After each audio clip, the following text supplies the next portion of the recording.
ये Himachal Pradesh public service commission का current affair का पार्ट 25 होगा। और आज हम देखेंगे कुछ जो कुछ अवार्ड्स जो दिए गए हैं उन अवार्ड्स के बारे में देखेंगे, क्योंकि इनसे रिलेटेड क्वेश्चन किसको एक अवार्ड मिला है आयोग ने पिछले सालों में पूछा है। तो पिछले सालों में पूछा है तो इस साल भी पूछ सकता है। मैंने कुछ थोड़े से नई चीजें डाली हुई हैं। तो सबसे पहला अवार्ड है Indira Gandhi prize for peace and disarmament and development. तो आपसे पूछा जा सकता है 2023 का प्राइज किसको मिला है। Indira Gandhi prize for peace and disarmament and development 2023 ये किसको मिला है। देखिए, ये ज्वाइंटली दो बंदों को दिया गया है, एक तो डैनियल को और एक अली अब्बू को।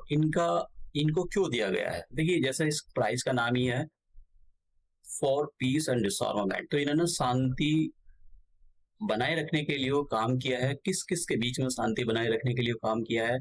देखिए, आपको पता होगा अभी इसराइल और हमास के बीच में जो हुआ, तो वहां पर मासूम लोगों की जान चली गई, बच्चे अनाथ हो गए, छोटे छोटे बच्चे मारे गए।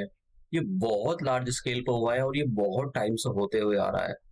उसका एक रीजन ये था कि हमास को ऐसा नहीं करना चाहिए था। अगर उसको छोटे छोटे जो बच्चे थे उसकी वजह से वो सब बर्बाद हो गए, और वहाँ बहुत ही ज्यादा एक ऐसी सिचुएशन है, खाने के लिए भी नहीं है, बहुत प्रॉब्लम है। तो ये हमास को ऐसा नहीं करना चाहिए कि इसराइल के साथ आपको ये सब, तो ये सब ना हो, यूथ हथियार ना उठाए। इसलिए इन दोनों ने क्या काम किया है कि जो इसराइल और ये जो इसराइल और अरब वर्ल्ड है, अरब के जो लोग हैं, ये इनके यूथ को एक साथ लाया जाए और कहीं ना कहीं शांति की ओर हाथ बढ़ाया जाए। चलिए, ये लोग जो है अरब और इसराइल के लोगों को, जो यूथ है स्पेशली, उनको साथ लाए हैं कि जिससे इस रीजन में शांति बनी रहे। क्योंकि शांति बनी रहेगी तो पूरे देश के लिए, पूरी दुनिया के लिए, सभी लोगों के लिए ये अच्छी बात होगी। तो इसलिए ये इंदिरा गांधी 2023 का अवार्ड इनको दिया गया है। दूसरा अवार्ड है गांधी पीस प्राइज। देखिए, वो इंदिरा गांधी है और ये गांधी है। देखिए, ये जो प्राइज है ये इस बार 21 में 2021 का प्राइज ये भी दिया गया था। तो ये गीता प्रेस गोरखपुर, ये इसको दिया गया। ये जो प्रेस है ये क्या काम करती है, ये बहुत पुरानी है। ये हिंदू जो टेक्स्ट होते हैं उनको उनको पब्लाइज करने का काम करती है, और जो गांधी के आइडियाज हैं उनको प्रमोट करती है। इसीलिए इनको ये जो है 2021 का अवार्ड मिला है। 2021 का अवार्ड 2000 अभी रिसेंटली मिला था ये। नेक्स्ट, अब champions of the earth award. देखिए, ये जो है क्वेश्चन, ये वाला इंदिरा गांधी वाला, ये पूछा गया क्वेश्चन है पिछले सालों में। Champions of the earth award 2023, तो ये देखिए ये यूएन का हाईएस्ट अवार्ड है, जो कि मतलब ऐसी चीज में दिया जाता है जो, मतलब चार चीजों में दिया था। एक तो पॉलिसी लीडरशिप में दिया था, इंस्पिरेशन में दिया था, ऑन्टरप्रेन्योरशिप में किया था, कि साइंस और इनोवेशन में, कि कोई एनवायरनमेंट से लड़ने के लिए कोई क्या एक्शन प्लान ग्राउंड को हो रहा है, कौन कौन से कंपनियां काम कर रही हैं रियलिटी में। तो जैसे कि फिलीपींस को दिया गया है। यहाँ पर देखो, ये जो नाम हो सकते हैं आपको ना भी याद हो, लेकिन कंट्रियों के नाम याद कर लेना, एक दो बार और देख लेना इनको, कि जिससे आप थोड़ा सा एलिमिनेट करके वहां से अपना आंसर निकाल पाओ। क्योंकि ये बड़ा मुश्किल है इनके नाम याद करना। देखिए, जैसे कि चाइना की ये ब्लू सर्कल है, तो ब्लू सर्कल हो गया, और ये मैनुअल मॉलर चिले चिली। तो दोनों को जो है ऑन्टरप्रीनल विजन में मिला हुआ है। इन्होंने जो चाइना वाले हैं ब्लू सर्कल, इन्होंने जो प्लास्टिक होती है उसको ट्रैक करने के लिए ब्लॉकचेन और इंटरनेट ऑफ द थिंग का यूज किया है।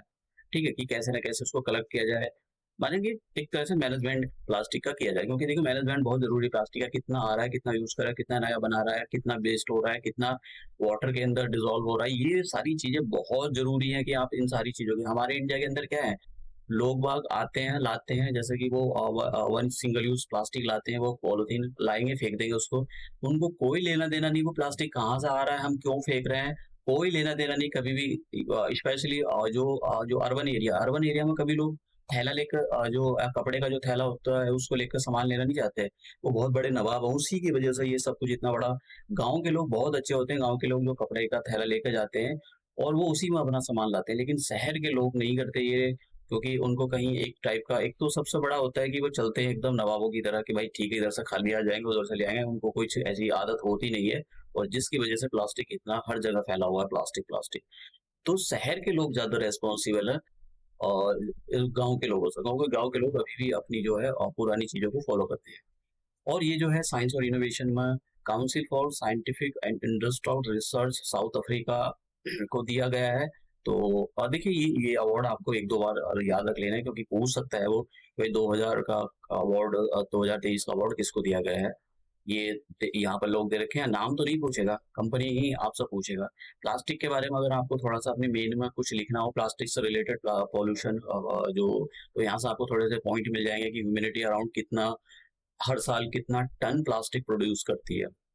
तो ये आपको वहां से पॉइंट मिल जाएगा। देखिए ये ऐसे जो पॉइंट होते हैं जब आप डेटा डालते हो तो किसी भी आंसर के अंदर, तो आपका जो वैल्यू एडिशन है, जो आपके मार्क्स हैं वो बढ़ के मिलते हैं, थोड़ा सा मार्क्स में बढ़ोतरी होती है। यहाँ से नेशनल डिसास्टर मैनेजमेंट अथॉरिटी से क्वेश्चन ये पूछा गया था आयोग ने कि ये बताओ कि नेशनल डिसास्टर मैनेजमेंट अथॉरिटी को का जो चेयरमैन होता है वो कौन होता है। तो इस टाइप के क्वेश्चन पूछ सकता है आपसे आयोग, और दोबारा रिपीट कर सकता है। तो मैंने यहाँ से पूरा यही पूछ सकता है कि ये बताओ कि ये जो नेशनल ये जो डिसास्टर मैनेजमेंट एक्ट है ये कब पास किया गया था। तो 23 दिसंबर 2005 को इसको पास किया गया था, और नेशनल डिसास्टर मैनेजमेंट अथॉरिटी को 2006 में बनाया गया था, अप्रोक्सीमेट 1 साल के बाद बनाया गया था। ये जो एक्ट बनाया गया था डिसास्टर मैनेजमेंट एक्ट 2005, इसके अंदर 3 अथॉरिटी को बनाया गया है, एक तो सेंट्रल लेवल पर, एक स्टेट लेवल पर, और एक जो है लोकल लेवल पर, मतलब डिस्ट्रिक्ट लेवल पर।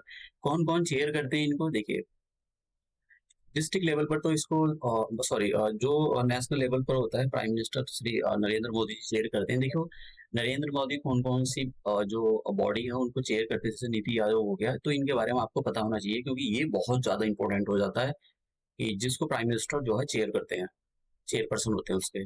तो नेशनल डिसास्टर मैनेजमेंट अथॉरिटी को प्राइम मिनिस्टर नरेंद्र मोदी जी, जो प्राइम मिनिस्टर होता है देश का, वही उसको चेयर करता है। और जो स्टेट लेवल पर स्टेट डिसास्टर मैनेजमेंट अथॉरिटी होते हैं, वहाँ का चीफ मिनिस्टर उसको चेयर करता है। जैसे कि उत्तराखंड का चीफ मिनिस्टर होगा, हिमाचल प्रदेश का जो चीफ मिनिस्टर होगा वो उसको चेयर करेगा। फिर उसके बाद में डिस्ट्रिक्ट लेवल पर आती है, तो डिस्ट्रिक्ट लेवल पर डिसास्टर मैनेजमेंट अथॉरिटीज होती हैं डिस्ट्रिक्ट लेवल पर, हर डिस्ट्रिक्ट के अंदर। तो डिस्ट्रिक्ट मजिस्ट्रेट जो डीएम होते हैं, डीएम कौन बनेंगे, डीएम बनते हैं आईएएस ऑफिसर ज्यादा बनते हैं। और डिस्ट्रिक्ट कलेक्टर है, डीसी कौन बनते हैं, डिस्ट्रिक्ट कलेक्टर अभी हिमाचल प्रदेश में जो पोस्ट थी वो डिस्ट्रिक्ट डीसी की थी, डिस्ट्रिक्ट कलेक्टर, तो वो पीसीएस वाले बनते हैं। डेप्यूटी कमिश्नर तो आईपीएस वाले। तो इन ये चेयरमैन वहां पर उसके जो है चेयरपर्सन होते हैं। तो यहाँ पर ये बात याद करने की जरूरत है, आपको पता होना चाहिए, और वैसे भी बहुत जरूरी है। अभी आपने 2023 में देखा होगा क्वेश्चन, बड़े उल्टे सीधे क्वेश्चन पूछे हुए थे, अनाप शनाप से, ऐसा लगता था कि जिसने भी क्वेश्चन पेपर बनाया सो को उठा और एकदम तुरंत उसने कॉपी पेस्ट करना शुरू कर दिया हो। तो इतने पुराने क्वेश्चन उसने कब 1992 की जो कोई रिपोर्ट थी उससे क्वेश्चन पूछा था। तो इतनी कौन पुरानी याद करता है यार, इतना कौन पढ़ कर जाता है, ऐसे तो पता नहीं कितनी आई है रिपोर्ट, कितनी कितना कौन करके जाता है, उसके अंदर का पूछा था उसने। तो छोड़ो। अब देखिए national policy on disaster management, पहली बार नेशनल पॉलिसी आई डिसास्टर मैनेजमेंट 2009 के अंदर।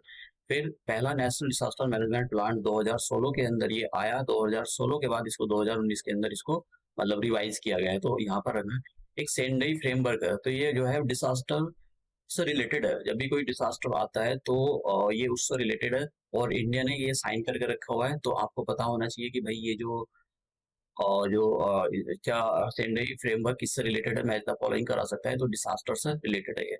तो हम अपना ये लेक्चर यही समाप्त करते हैं और मिलते हैं नए लेक्चर में। देखिए आयोग 30 जून को पेपर है, कल यूपीएससी का पेपर था। तो जिन लोगों का यूपीएससी का पेपर अच्छा हुआ है तो वो तो अपनी मेन की प्रिपरेशन में लग जाएं, लेकिन जिनका नहीं हुआ उनको पीसीएस देना है, तो वो लोग अच्छे से तैयारी करके जाएं।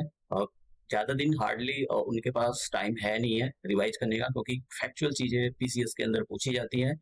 तो हिमाचल प्रदेश के अंदर भी ऐसा नहीं कि अलग है, उसके अंदर भी फैक्चुअल चीजों को पूछा जाता है। मैं इकोनॉमिक सर्वे करंट अफेयर में कवर कराता जा रहा हूँ, आप पिछले लेक्चर जाकर देख सकते हो। उसके अंदर मैंने इकोनॉमिक सर्वे कवर करा रखा है। इकोनॉमिक सर्वे पिछले साल के क्वेश्चन मैंने कवर कराए, क्यों, क्योंकि आयोग पिछले साल के जो क्वेश्चन होते हैं उसको देख करना बहुत जरूरी होता है, क्योंकि आपका माइंड सेट आपको पता होना चाहिए कि आयोग का माइंड जो उनके दिमाग में क्या चल रहा है, किस टाइप के क्वेश्चन वो फ्रेम कर रहा है। तो हम अपना लेक्चर यही समाप्त करते हैं और मिलते हैं नेक्स्ट लेक्चर में।